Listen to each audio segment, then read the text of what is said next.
দখলের হুমকি দিয়ে এবার সামাজিক যোগাযোগ মাধ্যম ট্রুথ সোশ্যালে গ্রিনল্যান্ডে মার্কিন পতাকা ওড়ানোর একটি ছবি পোস্ট করেছেন মার্কিন প্রেসিডেন্ট ডোনাল্ড ট্রাম্প। ফরাসি প্রেসিডেন্ট ইয়ামুল ম্যাক্রোর পাঠানো মেসেজের স্ক্রিনশটের পাশাপাশি ডোনাল্ড ট্রাম্প আরও একটি ছবি পোস্ট করেছেন।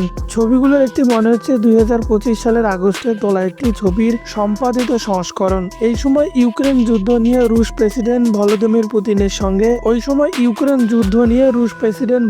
পুতিনের সঙ্গে যুক্তরাষ্ট্রের প্রেসিডেন্টের ফোন আলাপ উপলক্ষে ইউরোপীয় নেতারা ওয়াশিংটন সফর করেছিলেন।